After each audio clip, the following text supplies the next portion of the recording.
ஐயா, என் voter ID card எங்கோ போயிடுச்சு. இப்ப நான் ஓட்டு போட முடியாதா? அம்மா முதல்ல பொறுமையா இருங்க. என்னன்னா ஓட்டர் ஐடி இல்லனா உங்க ஓட்டு உரிமை போயிடாது.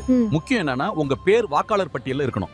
உங்க பேர் பட்டியல்ல இருந்தா ஓட்டர் ஐடி கார்டு இல்லாவிட்டாலும் பிரச்சனை இல்ல. தேர்தல் ஆணையம் அனுமதி தந்திருக்கிற போட்டோ ஐடி ஆவணங்கள்ல ஏதாவது ஒன்றை காட்டி நீங்க ஓட்டு போடலாம். அப்படியா ஐயா? என்னென்ன ஆவணங்கள் காட்டலாம்? Aadhaar card, driving licence, PAN card, passport. அது போல தேர்தல் ஆணையம் அனுமதி தந்திருக்கிற 12 போட்டோ ஐடி ஆவணங்கள்ல ஏதாவது ஒரு ஐடி இருந்தா போதும். ஓட்டர் இன்ஃபர்மேஷன் ஸ்லிப்னு ஒரு ஓட்டு சீட் தருவாங்கல, எங்க ஊர்ல அதே பூத் ஸ்லிப்னு சொல்வாங்க. அது மட்டும் போதாதம்மா, அது உங்கள் பூத்து, தேதி, நேரம் தெரிய உதவும். ஆனா அது மட்டும் வச்சு வாக்களிக்க முடியாது. இன்னொரு விஷயம் சொல்லணும். எங்க பக்கத்து வீட்டுக்காரர்கள் சில பேர் பணம் வாங்கிட்டு ஓட்டு போடலான்னு பேசுறாங்க. இது தவறுதானே? வாக்காளர் அட்டை இழந்தாலும் உரிமை இழக்கப்படாது. ஆனால் மனசாட்சியை இழந்து வாக்களித்தால் ஜனநாயகமே இழக்கப்படும்.